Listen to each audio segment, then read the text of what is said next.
نیک لوگوں کے لیے تو ظاہر ہے ہم سب کی ایک ہی دعا ہوتی ہے کہ اللہ انہیں غریق رحمت کرے، ان کے درجات بلند کرے اور انہیں جنت الفردوس میں اعلیٰ مقام عطا کرے. یہی دعا ہم سب کی جناب محترم خادم حسین رضوی صاحب کے متعلق بھی ہے. حکومت نے ان کا ایک نظریہ بالکل بائی کر لیا ہے. اب یہ بدقسمتی عالمیہ ضرور ہے کہ جس شکل میں انہوں نے یہ نظریہ نافذ کرنے کا مشورہ دیا تھا اس شکل میں تو بائی نہیں کیا، لیکن وہ اسے تھوڑا سا مولڈ کر کے حبیب جالب نے جس طرح مشورہ دیا تھا کہ سرحدوں کی نہ پاسبانی کی، داد لی ہم سے ہی جوانی کی، اس شکل میں تھوڑا مولڈ کر کے انہوں نے بائی کر لیا ہے. اور اس کی اب کی بار یہ بائی کسی ڈکٹیٹرشپ نے، کسی فوجی آمریت نے یا فوجی جرنیلوں نے نہیں کیا، یہ نام نہاد سویلین حکومت نے یہ نظریہ بائی کیا ہے. وہ جو خادم حسین رضوی صاحب نے بتایا تھا نا کہ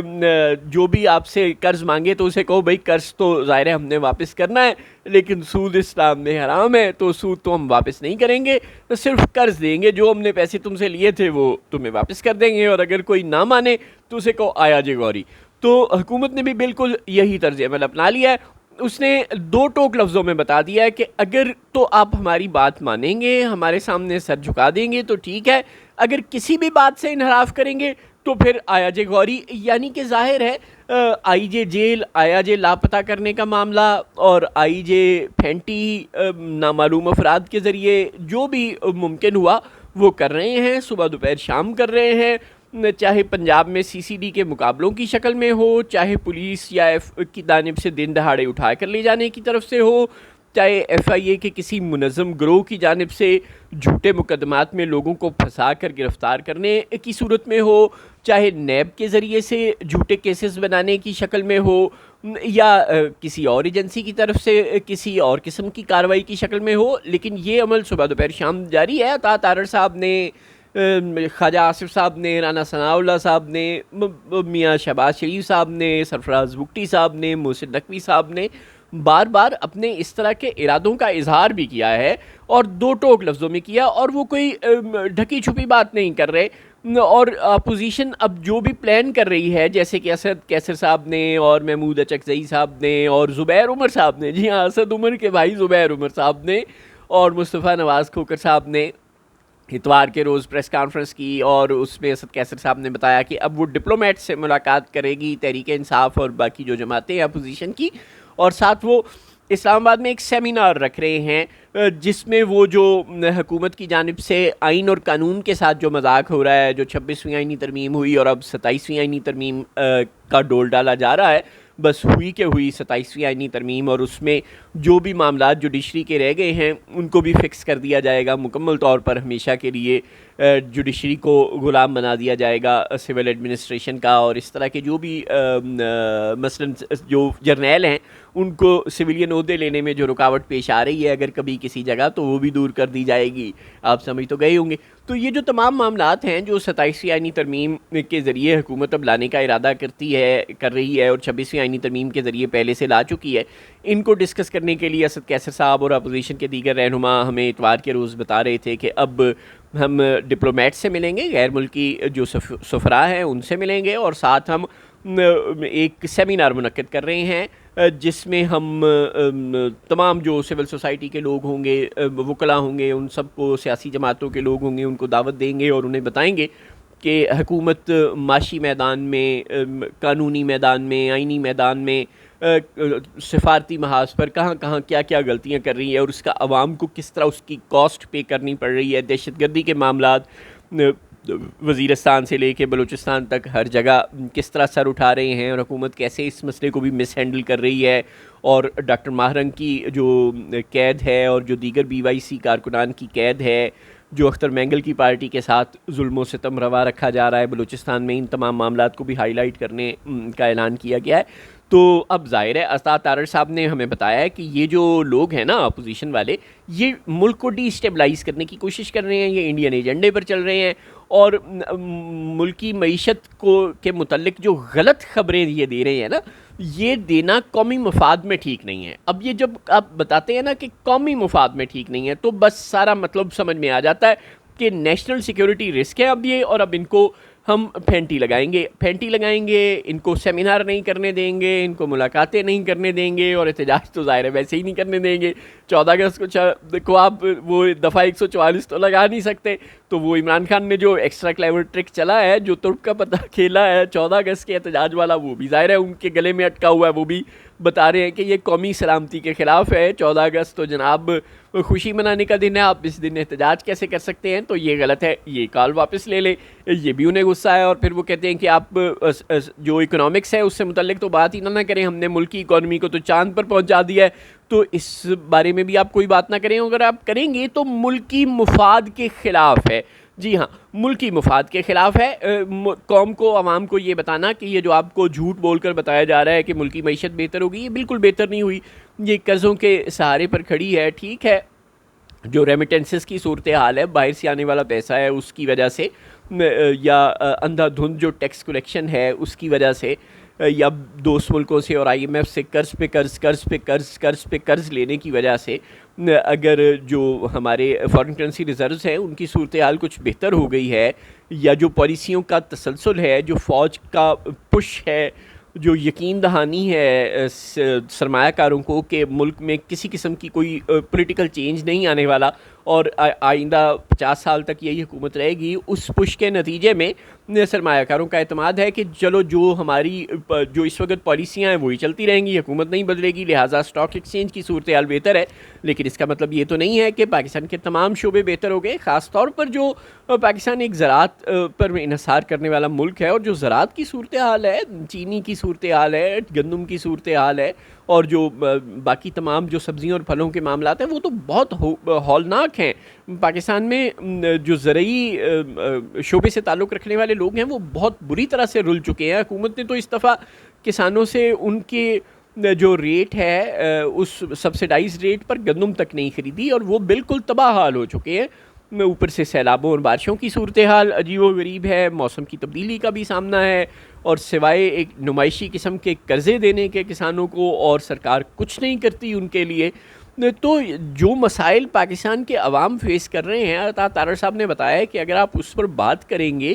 تو پھر آپ قومی مفاد کے خلاف بات کریں گے اور آپ کو بات نہیں کرنے دی جائے گی۔ اچھا، اب جو اس کے بالکل مختلف صورتحال ہے، مثلا جب مصطفیٰ نواز کھوکھر صاحب نے بھی بتایا کہ جناب جب ہم نے پی ٹی آئی کے دور میں ہم کسی ہوٹل میں پی ڈی ایم والے ملتے تھے اور بیٹھ کے کو اپنا اجلاس بلاتے تھے، تو اس وقت تو کسی قسم کی کوئی پابندی نہیں لگتی تھی، ہم پریس کلب کے سامنے احتجاج کرتے تھے یا کوئی اور جگہ پر پروٹیسٹ کرتے تھے، کہیں جلسہ کرتے تھے تو کوئی پابندی نہیں لگتی تھی۔ عمران خان صاحب تو آپ کو یاد ہوگا جب وزیر اعظم تھے تو پی ڈی ایم جلسے کرتی تھی حکومت کے خلاف، تو عمران خان جواباً ان کے خلاف جلسے کرنے لگ جاتے تھے۔ ظاہر ہے ان کی جڑیں عوام میں ہیں، عوام انہیں پسند کرتی ہے، ان کے لیے پرابلم نہیں ہے، وہ مولانا فضل الرحمان یا اس طرح کے لوگوں کے احتجاجوں سے نہیں ڈرا کرتے تھے، وہ کہیں جلسہ کرتے تھے تو عمران خان صاحب جواباً جلسے کی کال دے دیتے تھے، اپنی پاور شو کر دیتے تھے کہ دیکھو میری بھی عوامی پاور موجود ہے۔ اور اسلام آباد میں جو ان کا بہت بڑا جلسہ تھا جس میں انہوں نے وہ خط لہرایا تھا، اس وقت وہ بہت غیر مقبول حکومت کے سربراہ تھے،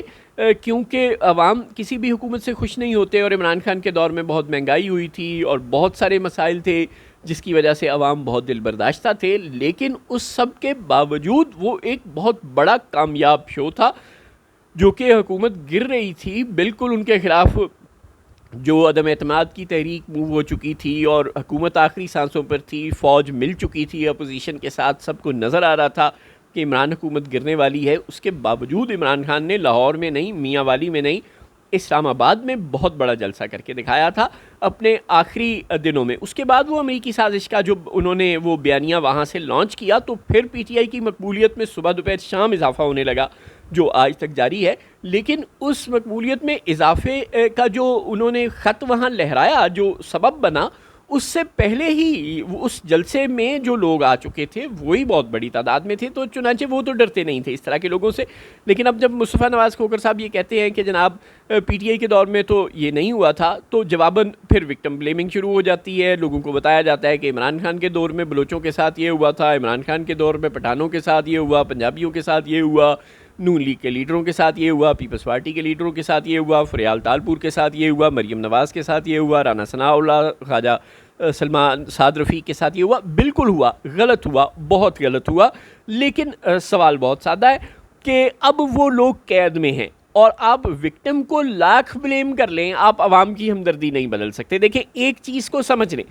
عوام ہمیشہ مظلوم کے ساتھ کھڑا ہوتا ہے، اور کل جب نون لیگ والے مظلوم تھے تو عوام کی ایک بڑی تعداد بالکل یہ کہا کرتی تھی کہ یہ لوگ ناحق قید ہیں، ان پر غلط کیسز ہیں. خواجہ سعد رفیق کو اور رانا ثناء اللہ پر وہ جھوٹا پرچہ ہیروئن والا، اور یہ فریال تالپور صاحبہ کو گھر سے کھینچ کر نکالنا اور قید کرنا، مریم نواز اور کیپٹن صفدر کے کمرے پر وہ جو ایجنسیوں کا حملہ ہوٹل کے کمرے پر، یہ سب کچھ عمران خان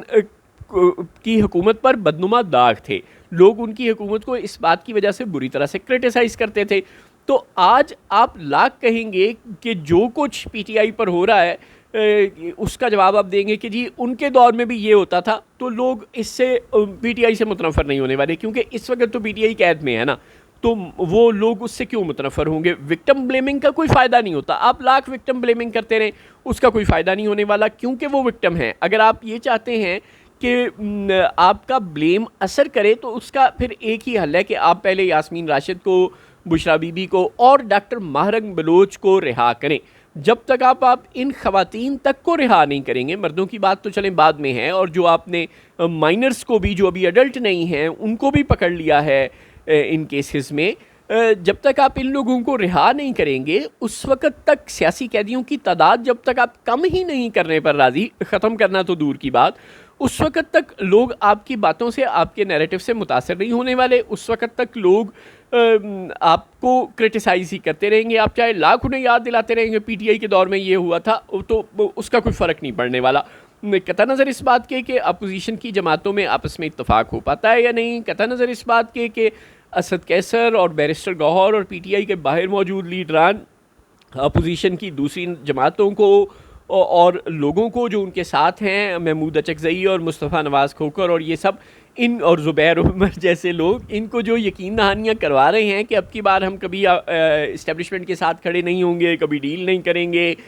کبھی ہم مینڈیٹ چوری میں انوالو نہیں ہوں گے، کبھی ہم 35 پنکچر لگانے میں انوالو نہیں ہوں گے، اور عمران خان کبھی مولانا فضل الرحمان کے خلاف یا کسی کے خلاف کوئی ڈیزل جیسے نعرے نہیں لگائیں گے. یہ جو یقین دہانیاں وہ کرا رہے ہیں، عمران خان باہر آنے کے بعد اپنے ہی جماعت کے لیڈروں کی یقین دہانیوں کو ہوا میں اڑا کر رکھ دیتے ہیں یا ان کا پاس رکھتے ہیں، یہ تو وقت بتائے گا. عمران خان نے اپنے تجربات سے کچھ سیکھا یا نہیں سیکھا، یہ وقت بتائے گا. نواز شریف بار بار آمریتوں کا سامنا کرتے رہے، بار بار پابند سلاسل، بار بار جلا وطن ہوتے رہے، انہوں نے اپنے تجربات سے کچھ نہیں سیکھا. جب جب انہیں موقع ملا وہ پھر آمروں کے ساتھ